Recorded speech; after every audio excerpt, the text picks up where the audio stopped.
Alhamdulillahi Rabbil Alameen wa salatu wa salamu ala ashraf al-anbiya wa mursaleen amma ba'd.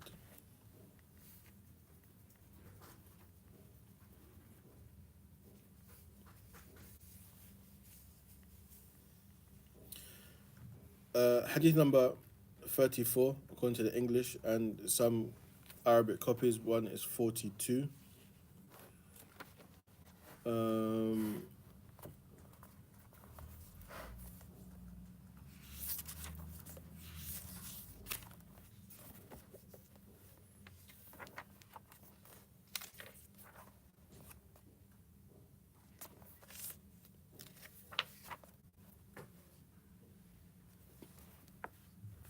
and others is 37. In English is 34. So عن أبي هريرة رضي الله عنه قال رسول الله صلى الله عليه وسلم إذا استيقظ أحدكم من نومه فليستنثر ثلاثا فإن الشيطان يبيت على خيشومه متفق عليه. So it mentions from the hadith of Abu Hurairah that the Prophet Muhammad he said, when one of you wakes up from his sleep, then let him rinse his nose 3 times. فإن الشيطان يبيت على خيشومه, because shaitan spends the night on his nasal. So of the things that we understand from this is only talking about one, sleep during the night, because of the verb bata yabitu, and bata yabitu means to spend the night. هذا خاص بالليل. But it mentions الأمر باستنثار ثلاثا بعد الاستيقاظ من النوم وهو واجب للأمر وقيل بالاستحباب. So there's difference of opinion whether this is an obligation or something that is highly recommended to rinse your nose 3 times after waking up from sleep of the night.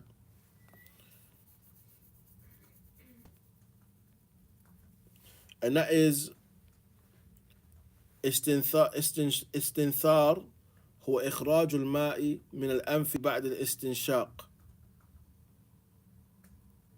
So it is when you blow out the water after having sniffed it in. Here it mentions the illah, what is the reasoning behind this ruling, and that is because shaitan yabitu ala khayshumih, because shaitan spending the night on a person's nasal. It also informs us that al-ahkam al-shar'iyya mu'allala, the rulings, the Islamic rulings, al-ahkam al-shar'iyya mu'allala, they have wisdoms and rulings, reasons behind them, whether we know them or not. There are some things that we've been informed of the reasoning behind it, and there's some things that we have not been informed of. Also it mentions الشيطان خبيث يورث ما لابسه خبثا. Shaitan is impure, is filthy, and whatever it is in contact with is also filthy, also becomes filthy. And he says هذا خبث معنوي, this is a spiritual impurity. It's not something that is tangible that you're able to see and feel. However, from the guidance of the Prophet Muhammad ﷺ, rinsing and blowing out one's nose 3 times, yazilu athara shaitan, this will remove that which is from the traces or impact of shaitan. وكما قلنا أنه مختص بنوم الليل, this is specifically towards or related to sleep throughout the night, when a person wakes up from sleeping during the night.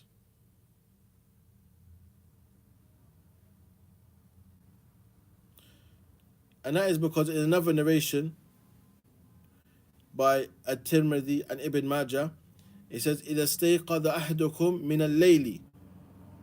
In the first narration mentioned in both Bukhari and Muslim, it says مِن نَوْمِهِ. In another narration of the hadith, it mentions مِن اللَّيْلِ.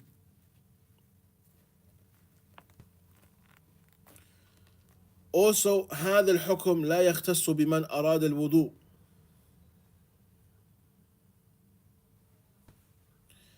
It mentions this ruling is not specific to whoever wants to perform الوضوء بل يشرع قبله أو معه أو بدونه. It's legislated to be done before you start making wudu, or during the wudu when you rinse your nose 3 times, or without it, i.e. not doing wudu, just doing it anyway. However, in another narration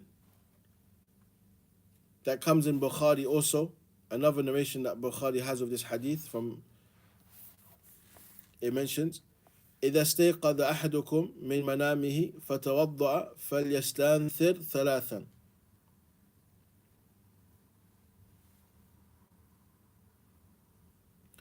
So here it shows that this is more مقيد بالمتوضئ, for the one that is performing wudu. That it is related to the one who is performing wudu. As it says, when one of you wakes up from their sleep, then performs wudu, let them rinse their nose 3 times.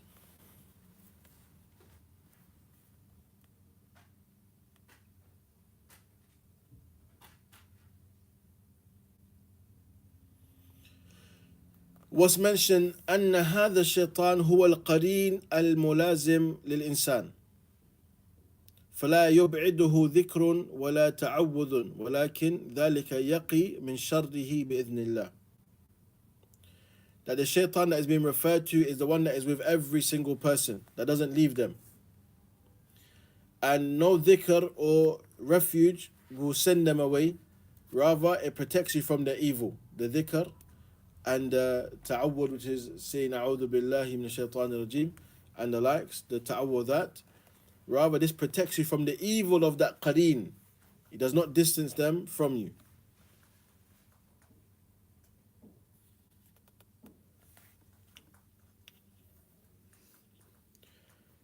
Also, the things that are mentioned, the rinsing of the nose that removes the effect of shaitan, then this is done in a way of worship of Allah subhanahu wa ta'ala. So a person has to have the intention.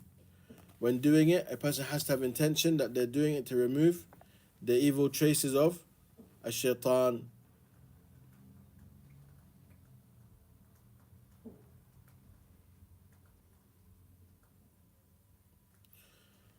Also, it shows odd numbers is something that has a place within the rulings of the Sharia. As it says, thalathan. So you find often things are mentioned to be done by way of odd numbers, odd amounts.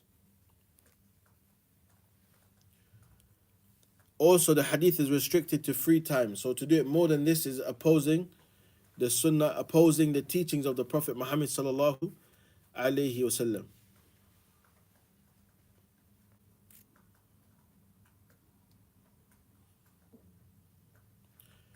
وكذلك نستفيد أن الإنسان مبتلى بالشيطان, that mankind is tested by way of shaitan.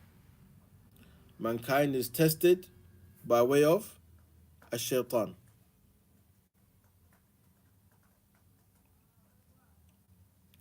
Lastly, هذا الحديث دليل على علم النبي صلى الله عليه وسلم ببعض أمور الغيب وذلك باطلاع الله له فإن الشيطان ومبيته على خيشوم الإنسان مما لا يدرك بالحس. This shows the Prophet Muhammad ﷺ's knowledge of some matters of the unseen that Allah had given him knowledge of. Because shaitan and the shaitan residing on the nasal of mankind during the night is not something that one can find out in a way that is tangible. Rather, this is only known because Allah SWT informed the Prophet Muhammad sallallahu alayhi wasallam of this.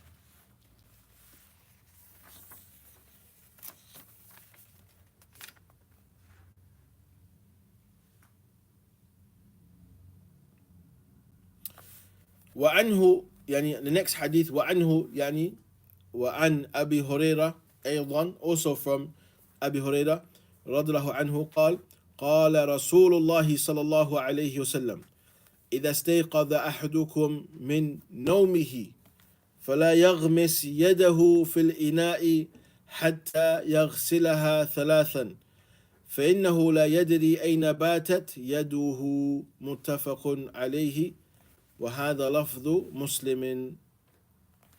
So here it mentions this hadith that the Prophet Muhammad sallallahu alayhi wasallam said, when one of you wakes up from their sleep, then don't put your hand, let them not put their hand in the water vessel, i.e. the vessel that contains the water, until they wash it 3 times.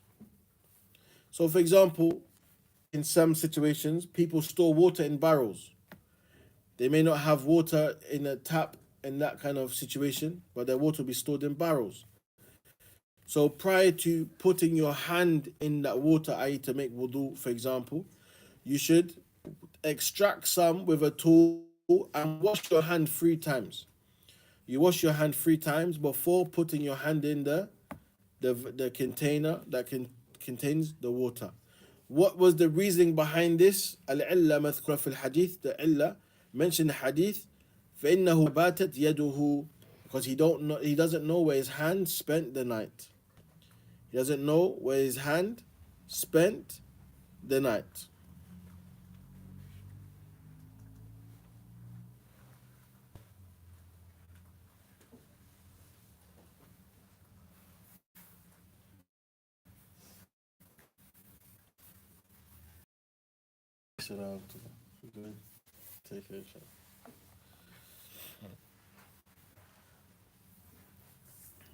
Also, again, the scholars are, majority of the scholars, they say that the command here is based upon istihbab, recommendation. However, you have also those who say it's wajib. And that seems to be that which is most apparent and correct. Why? Because the asl of the command is wujub.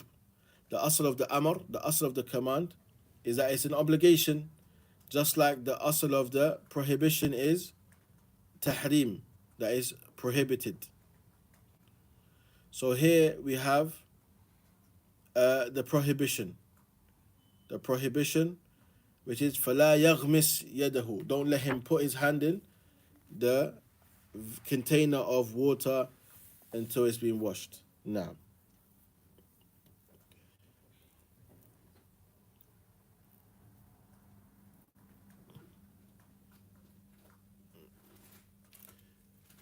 of the things mentioned from this hadith as well, it shows the precaution taken in preserving the purity of water.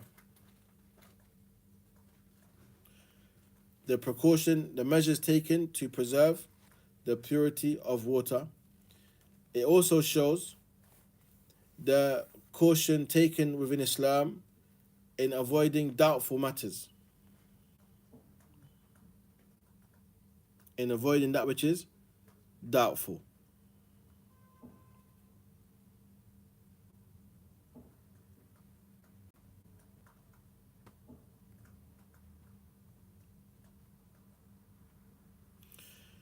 Also, as for the prohibition of the hand being placed in the water, this consists of the whole part of the hand. No part of the hand should enter the container until it has been washed.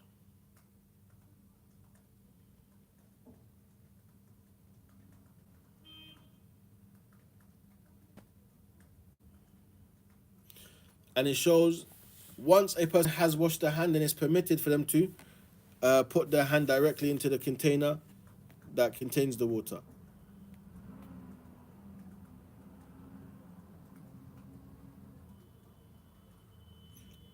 This hadith is also evident of the completeness of the Sharia, that it consists of all of these rulings that are holistic and partial, and foundations and that which branch off from them.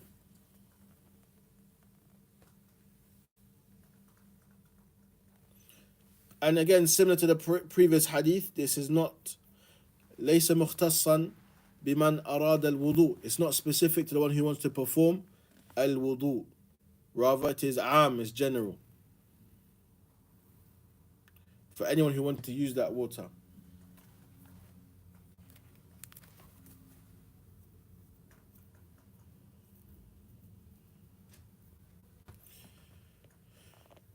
Also, الحكم مختص بالماء اليسير. This is also specific, this ruling is specific to small amounts of water.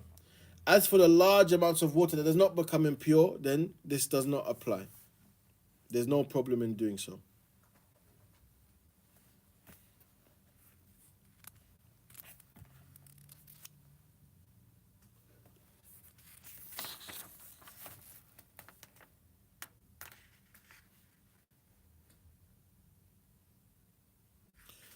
Also, it shows that from Allah's mercy, the one who is sleeping or it doesn't is not bearable, not responsible for the actions that are done during their sleep, as they were not aware of what would occur during the sleep, where their hand was and the likes. So that which occurs during the sleep, they would not be taken into account for.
Now, the next hadith as mentioned, وعن لقيط بن صبرة رضي الله عنه قال قال رسول الله صلى الله عليه وسلم أسبغ الوضوء وخلل بين الأصابع وبلغ في الاستنشاق إلا أن تكون صائما. أخرجه الأربعة وصححه ابن خزيمة. So it mentions within this hadith that one should exaggerate a bit in their wudu and also run the water through their fingers and their toes and exaggerate in the rinsing of the nose, except if you're fasting. If you're fasting, then no. If you're fasting, you shouldn't do that, because water may then go to your stomach and break your fast. So at that time it should not be done.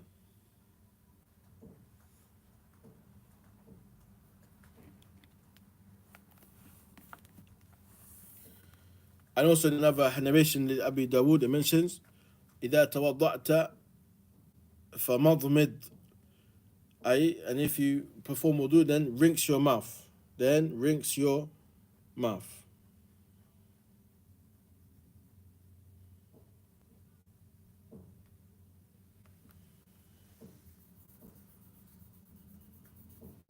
So one, it shows the legislation of exaggerating a bit when it comes to performing the wudu,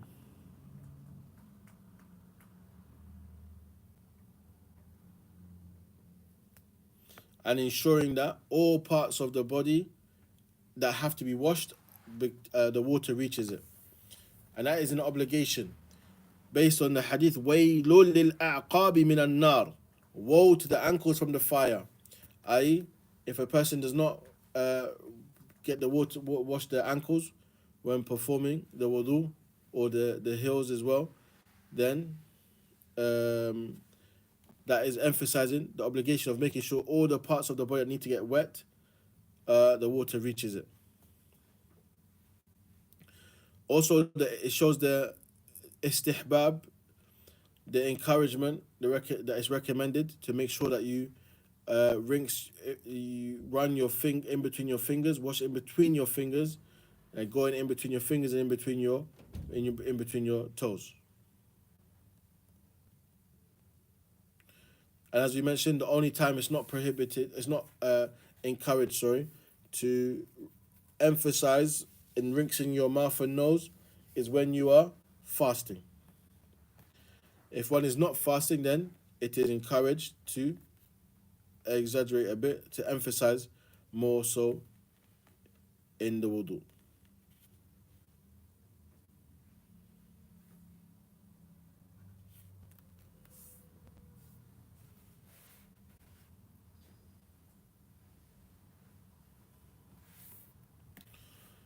Also, it mentions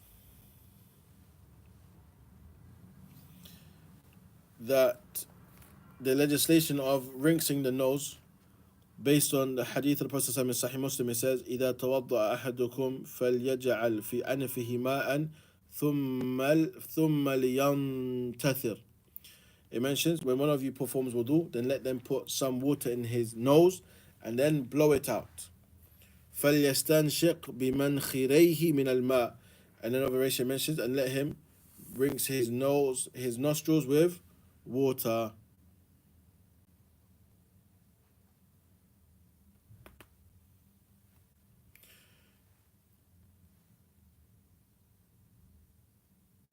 Also, it shows a very important principle in fiqh we have, which is called Bab Sadd al-Dhara'i', closing the doors that lead to that which is not permissible. And that's taken from the statement where it says, إِلَّا أَن تَكُونَ صَائِمًا, that you should exaggerate and emphasize unless you are fasting. So what is this closing the door to? It's closing the door to anything that will break one's fast. هذا يعني يغلق الباب لما يبطل الوضوء الصيام. This will close the door to that which will nullify the siyam, that will break the siyam. من إدخال الماء إلى الجوف, that water will enter the digestive system towards the stomach. Now,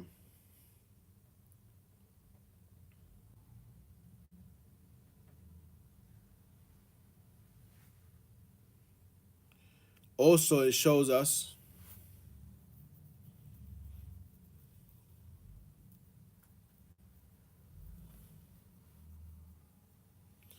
that that which is taken by way of the nose can also break the fast. That which enters the body by way of the nose can also reach the stomach and break the fast.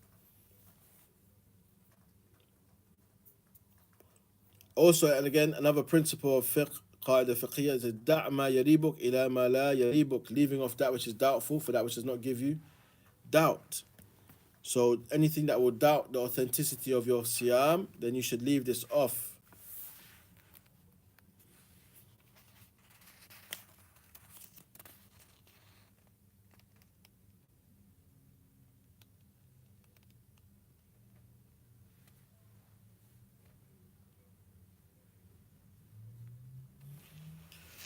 Also, another principle of fiqh mentions الأمر أمر النبي صلى الله عليه وسلم لواحد أمر للأمة جميعا. It mentions the command of the Prophet Muhammad to one is a command to the ummah in general. And that's when it mentions the statement of the Prophet Muhammad sallallahu alayhi wasallam, أخرجه النسائي والترمذي, إنما قولي لامرأة واحدة كقولي لمئة امرأة. It mentions, and that was the hadith of Umaymah bintu Raqiqa. It mentions, indeed my statement to one woman is like my statement to 100 women. Is like my statement to 100 women.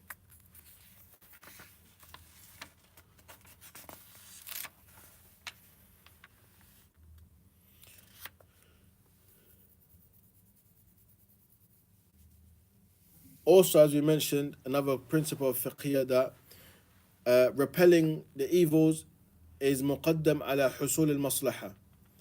Repelling the evil takes precedence over gaining the benefit or bringing about the benefit.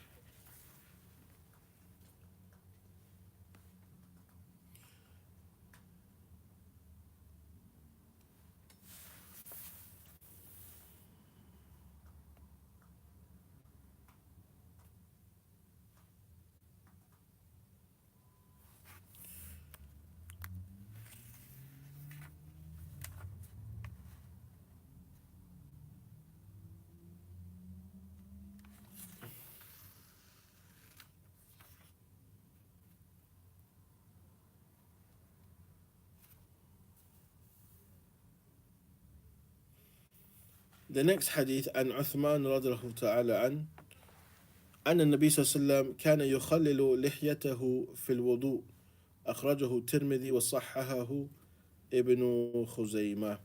It mentions that the Prophet Muhammad sallallahu alaihi wasallam would take his fingers in between his beard. So he would go in between his beard when he performed wudu.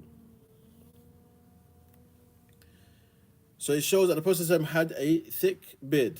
كان له أو كان ذا لحية كثة, that he had a dense beard. Also it shows the legislation of going through the beard of water when performing wudu with the fingers, and also in ghusl.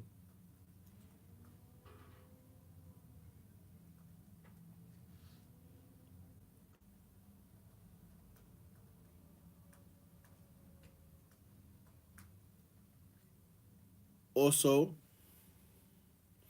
it shows, because of the word kana, it shows kana Nabi sallallahu yudimu or mudawim ala hada. It shows that he was something that he used to do constantly. He was always doing this. It wasn't something that was from time to time.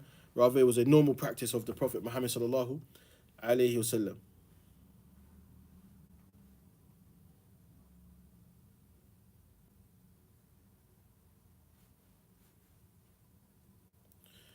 Also, it shows the obligation of growing the beard. Is also obligation of growing the beard, as evident by many other hadith of the Prophet Muhammad sallallahu alaihi wasallam. And growing the beard is in contrary to the fire worshippers and the mushrikeen. And this is an obligation to be different from them now.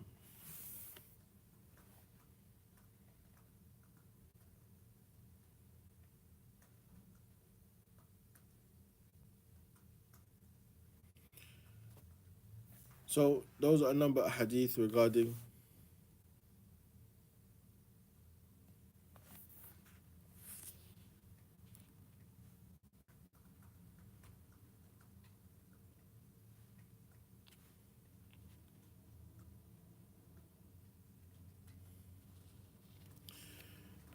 also the last hadith that we mentioned today. عن عبد الله بن زيد رضي الله عنه قال إن النبي صلى الله عليه وسلم أوتي بثلثي مد فجعل يدلك ذراعيه أخرجه أحمد وصححه ابن خزيمة. It mentioned that the Prophet Muhammad صلى الله عليه وسلم was brought with a third, 2/3 of a mud.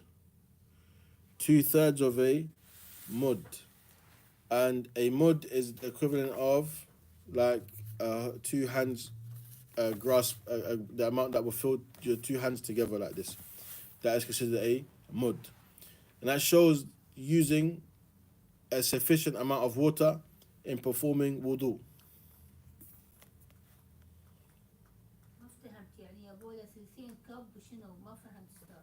يعني ثلثي مد. مد شنو المد؟ على مد يعني تقدير كم يستعمل للماء. يعني يمكن الوضوء بأقل من مد. نعم فهمت، ماء قليل. طيب فكان النبي صلى الله عليه وسلم يتوضأ بالمد ويغتسل بالصاع.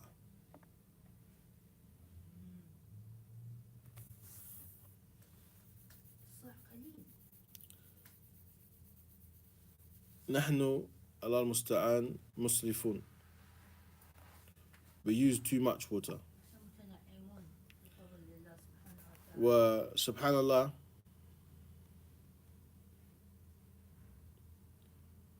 I've made wudu with, if you look at a 500 ml water bottle, and it has like rings around it, of the, like it goes up in rings, like it's got like indents. When it reached the last bit of water what someone had when he was traveling, I was able to make wudu with that and still had water left in there.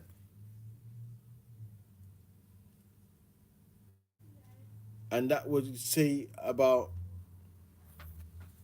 I would say that was about 50 mils of water. Okay, this is 500. rubbing the limbs with the water when you're making wudu, letting the water go everywhere, is also of the ways that a person doesn't overuse water.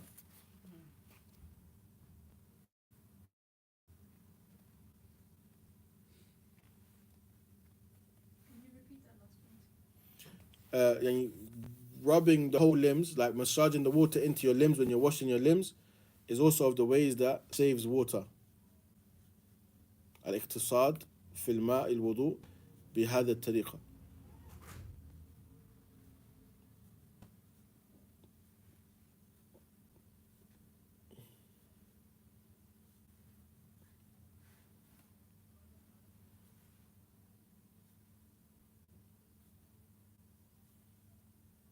Sorry if this is a silly question, but how is it that different to wiping? Now wiping, you just wipe like a stroke. Okay. But this is like massaging it in, so you're washing it. No. But as for wiping, it's literally like just brushing water over you. And it's very khafif. It's very light. يعني هاي أكيد وضوء الفرض مش السنة. نعم الفرد. فإن شاء الله نكتفي بهذا إن شاء الله. And then we'll continue with the صفة الوضوء فيما يلي إن شاء الله تعالى فيما سيأتي في الدرس القادم. اللهم صل وسلم على نبينا وحبيب محمد وعلى آله وصحبه أجمعين. جزاكم خيرا. السلام عليكم ورحمة الله وبركاته.